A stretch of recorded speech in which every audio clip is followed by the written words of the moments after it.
شرط اول ہے، اسی میں ہو اگر خامی تو سب کچھ نامکمل ہے۔ جناب صدر محترم، معزز سامعین، محترم حاضرین، عربی مدرسے کی طرف سے تبلیغی اصلاحی جلسہ منعقد کیا گیا۔ میں بھی جمعرات کو عموماً جلسوں پہ نہیں جایا کرتا چونکہ پابندی سے جمعہ پڑھاتا ہوں، اور اب وہ جوانی والی بات بھی نہیں رہی۔ پھر مسلسل سفر، جگراتا، پریشانی، پھر اسٹیج پر میرا نمبر کبھی 1 بجے کبھی 12 بجے، جس دن 12 بجے مل جائے تو میں 2 نفل پڑھا کرتا ہوں۔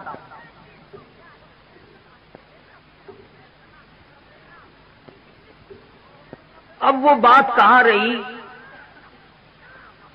بہادر شاہ نے بڑی عجیب بات کہی، کہتا ہے کہ پس مرگ میرے مزار پر جو دیا کسی نے جلا دیا،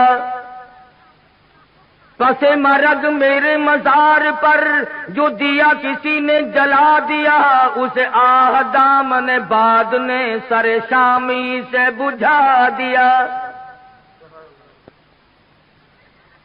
حالات بالکل دگرگوں ہیں، ہر نئی صبح اپنا رنگ نیا لاتی ہے، ہر شام اپنا روپ الگ دھارتی ہے۔ ہم نے اپنی زندگیوں کے بارے میں کبھی سوچا تک نہیں۔ ذمہ دار فصل کو سنبھالتا ہے، کاروباری اپنے کاروبار اور دکان کو سنبھالتا ہے، ملازم بھی اپنی تنخواہ کا حساب کرتا ہے، مزدور بھی اپنی دیہڑیوں کا حساب کرتا ہے۔ اگر نہیں کرتے تو میں اور آپ زندگی کا کبھی حساب نہیں کرتے کہ سفید داڑھی ہو گئی، ہم نے کمایا کیا؟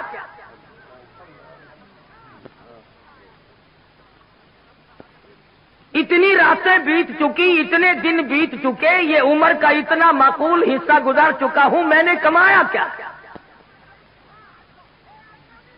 حضرت سری رحمت اللہ علیہ فرماتے ہیں کہ میں نے ایک بزرگ کو دیکھا، وہ خشک ستو پھانک کر اوپر سے پانی پی لیا۔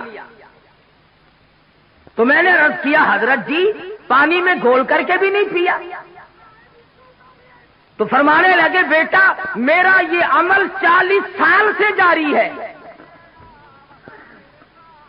40 سال گزر گئے، خشک ستو پھانک کر پانی پی لیتا ہوں۔ تو پوچھا حضرت کیوں؟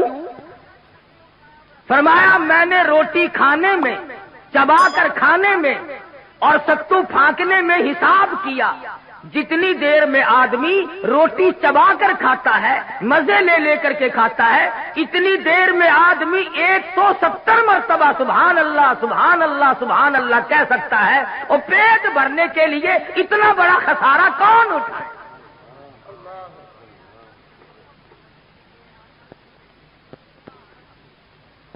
یہ تھے وہ لوگ جو اپنی زندگی کا حساب کرتے تھے۔ شاہجہاں پور میں ایک بزرگ تھے جنہوں نے ساری عمر ایک چھوٹے سے کھٹولے پہ سو کے گزار دی۔ مریدین نے کہا، حضرت بڑی چارپائی لا دیں، اس پہ پیر پھیلا کے سویا کرو، تو رو دیا اور فرمانے لگے، ارے باولو یہ دنیا پیر پھیلانے کی جگہ کہاں ہے؟ اگر نجات ہو گئی تو جنت میں پیر پھیلاؤں گا۔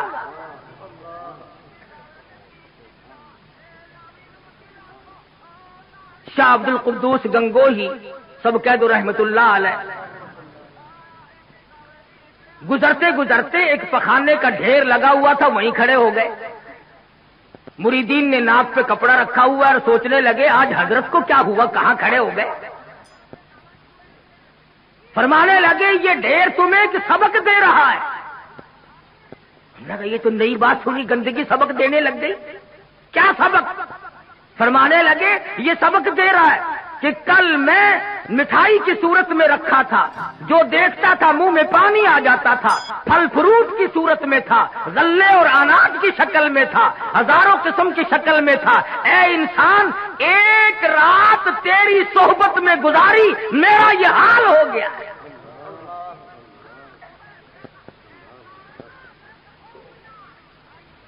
یہ تھے وہ لوگ جو اپنی زندگیوں کا حساب کیا کرتے تھے۔ اور ہم نے آج تک شکر ادا نہیں کیا کہ اللہ تعالیٰ کا ہم پر کتنا بڑا کرم ہوا کہ اس نے ہمیں انسان بنایا. کیونکہ دوستو اللہ میاں اس پہ قادر تھا کہ نہیں ہمیں گدھے بنا دیتا ہے؟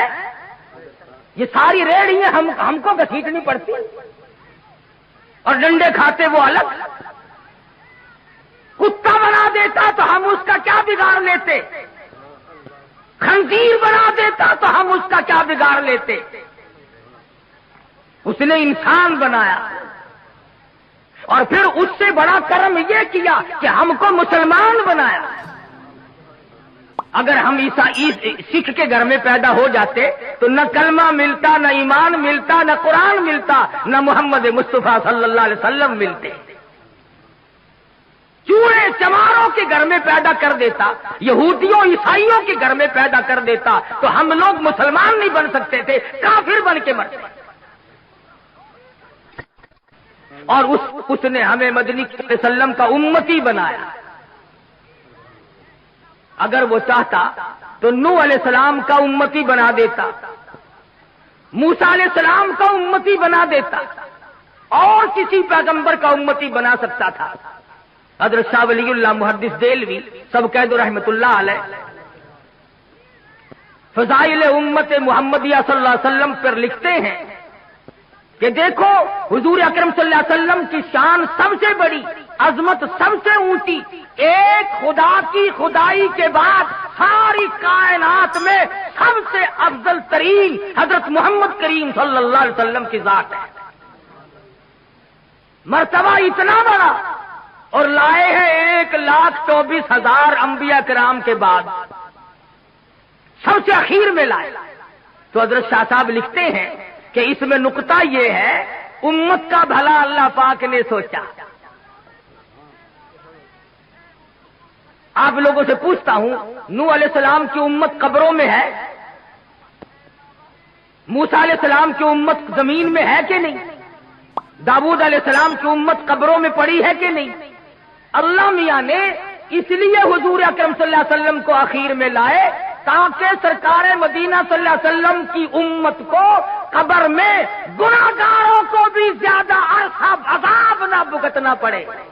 نعرہ تکبیر, شان رسالت. لاکھوں برس گزر گئے نوح علیہ السلام کی امت کو عذاب بھگتتے, فرمایا اخیر میں لاؤ تاکہ گناہگار کا بھی بھلا ہو.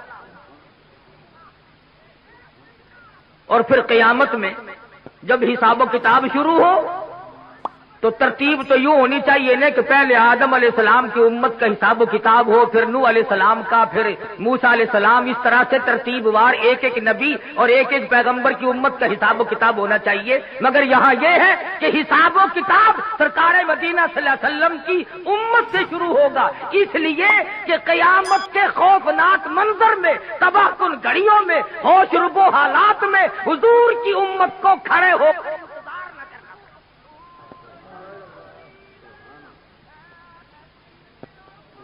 تمہیں کیا معلوم ہے کہ انتظار کی گھڑیاں کتنی مہنگی ہوتی ہیں. یہ بات اصل میں عشق کی ہے. جس کو انتظار کرنا پڑے اسے پتا چلتا ہے کہ ایک ایک گھڑی 100 برس کی بن جاتی ہے. ڈیپو پہ لوگ راشن لینے جاتے ہیں, لائن میں کھڑے ہوتے ہیں. ایک آدمی اگر آگے سے لے جائے نا, پوری لائن گالیاں دیتی ہو, پھڑو اس نو کہہ رہا ہے پھڑو. حالانکہ ایک آدمی اگر لے گیا تو کیا ہوا, اسٹیشن پہ ٹکٹوں کی لائن لگتی ہے, اگر ایک آدمی آگے سے گھس جائے سارے شور مچاتے ہیں تاکہ اتنی دیر انتظار نہ کرنا پڑے کہ ایک آدمی ٹکٹ لے یا راشن لے. تو قیامت کا حساب و کتاب اللہ پاک نے امت کے بھلائی کے لیے سب سے پہلے شروع فرمایا تاکہ حضور کی امت کو کھڑے ہو کر انتظار نہ کرنا.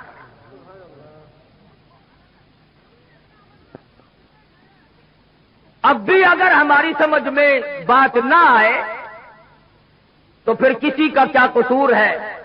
مولانا مناظر حسن گیلانی مرحوم کی بات ہے, فرمایا محبت بھی ہوا کرتی ہے, دل بھی دل سے ملتا ہے, محبت بھی ہوا کرتی ہے، دل بھی دل سے ملتا ہے، یہ سب ہوتا ہے لیکن آدمی مشکل سے ملتا ہے۔ ملاتے ہو اسی کو خاک میں جو دل سے ملتا ہے، اور میری جان چاہنے والا بڑی مشکل سے ملتا ہے۔ آدمی یوں ہی پیدا نہیں ہوا کرتے۔ یہ جو دینی مدارس ہیں انہی کی برکت ہے ساری، کہ آج ملک میں قوم میں علوم دین اور دین کی رمک چمک باقی ہے، ورنہ قوم نے کوئی کسر نہ رکھی قرآن کریم سے عداوت میں، بغاوت میں، نفرت میں۔ جو بھی اچھا ہوشیار لڑکا ہوگا، تنو مند صحت مند ہوگا، وہ کالج پڑھے گا۔ اندھا لنگڑا للہ جو ہوگا وہ مدرسے میں آئے گا۔ جس کی لات ماری جائے اس کا باپ مدرسے میں لے کے آتا ہے، مولوی صاحب، قاری صاحب، اس کی والدہ کو بڑا شوق ہے قرآن پڑھانے کا، بس 4 بچے ہیں، ہمارا ارادہ یہ ہے کہ اس کو تو قرآن کا حافظ ہی بنانا ہے۔ ارے بنانا تیری ماں کا بس ہے، اس کو تو وہ انگریز لیتا ہی نہیں۔ اندھے کانے لنگڑے للے قرآن کے لیے اور ساری آل اولاد انگریز کے لیے۔ اور پھر دکانوں میں، بیٹھکوں میں، ہوٹلوں میں، کھیتوں پہ، گاڑیوں میں، موٹروں میں ایک بیٹھ کر کے عموماً بکواس کی عادت ہو گئی، اور مولویوں نے بیڑا گرک کر دیا۔ یہ ہوائی جہاز اغوا کر کے جو لے گئے تھے یہ مولانا تھے؟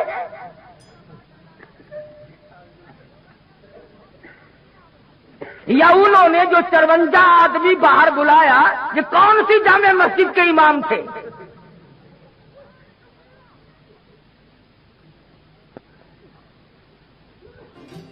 ذمہ داری سے کہتا ہوں، دیوبندی، بریلوی، اہل حدیث، تینوں مکتب فکر کے علماء کی طرف سے ذمہ داری سے کہتا ہوں، 14 اگست سن 47 سے لے کر، سمجھنا، 14 اگست سن 47 سے لے کر آج 16 اپریل سن 81 تک کا ذمہ وار ہوں کہ آج تک کسی مکتب فکر کے عالم نے ملک کے خلاف غداری نہیں۔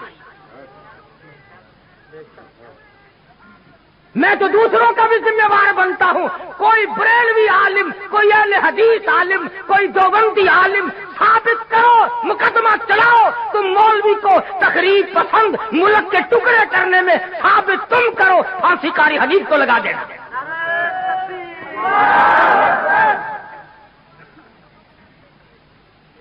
شرم کی بات ہے، قرآن کے لیے قاری حنیف جولی پھیلا کر بھیک مانگتا ہے، کالج کے لیے اربوں روپیہ گورنمنٹ دیتی ہے، اور کالج کی پیداوار وہ ہے جو ملک کو تباہ کر رہی ہے۔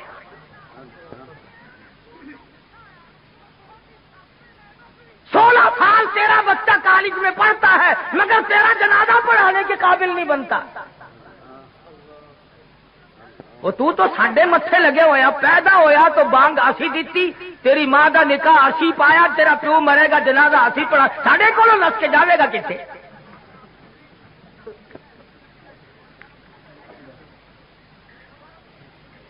کچھ عقل کرو، ایک مزاج بنا ہوا ہے۔ اور اگر رزلٹ دیکھو نا، مڈل کا، میٹرک کا، کالج کا، ایف اے کا، بی اے کا، ہمارے عربی مدرسوں کے مقابلے میں رزلٹ لا کے دکھاؤ۔ تم نے 100 نمبر کے پرچے رکھے ہوئے ہیں، 40 بھی لے لے تو پاس ہے، 60 نمبر کم لے لے، ہمارے یہاں کل 50 نمبر ہیں اور یہ علماء 40 کر کے فیل کر دیتے۔ تمہیں دین کی کیسے قدر ہو؟ تمہارا واسطہ نہیں پڑا، تمہارا اس سے خرچ کچھ نہیں ہوا۔ سلطان عالمگیر سب کہہ دو رحمت اللہ علیہ، بادشاہ وقت ہے، حکمراں ہے دلی کا،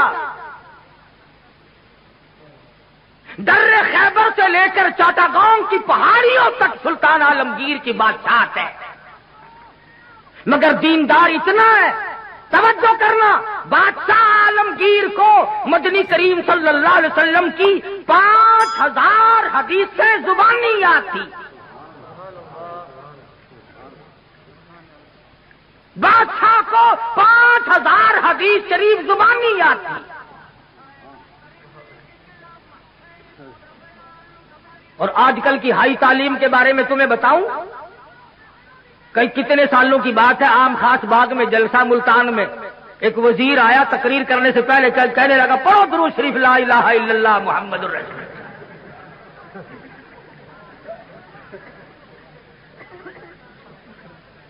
تعلیم بہت ہو گئی ہے.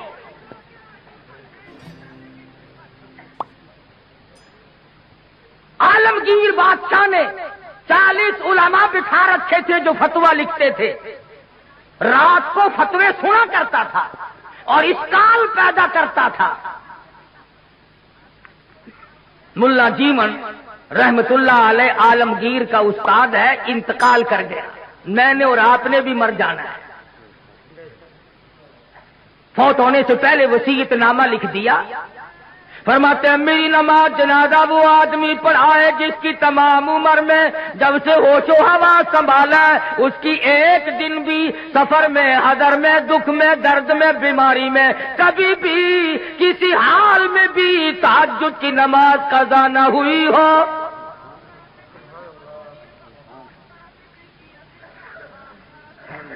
دلی کی جامع مسجد کے سامنے جنازہ رکھا ہے، سارا دن بیت گیا.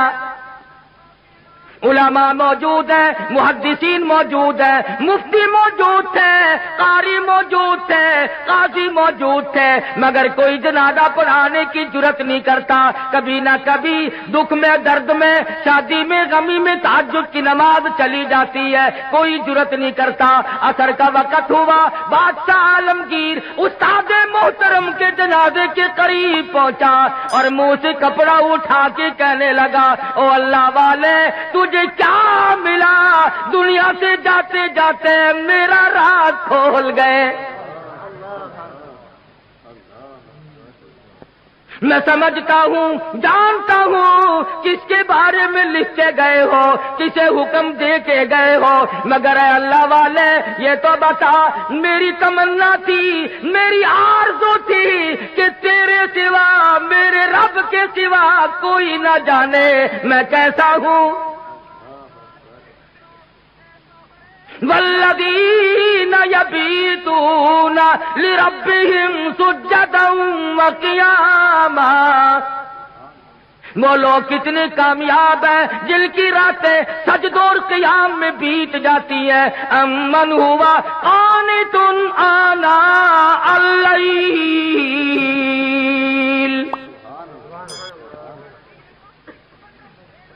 عالمگیر بادشاہ کھڑا ہو کے رو رہا ہے اور کہنے لگا اللہ والے تجھے کیا ملا؟ دنیا میں میرا راز کھول دیا، اب میں بڑا مشکل میں ہوں. اگر میں اپنا راز بچاتا ہوں تیرا جنازہ پڑھانے والا کوئی نہیں، تیرا جنازہ پڑھاتا ہوں تو میرا راز نہیں بچتا. اللہ والے میں مصیبت میں آ گیا ہوں. میری تو بڑی تمنا تھی میرے رب کے سوا کوئی نہ جانتا میں کیسا ہوں. السلام علیکم. ایسے ہی بیان اور تقریر سننے کے لیے ہمارے چینل کو سبسکرائب کرنے کے بعد بیل والا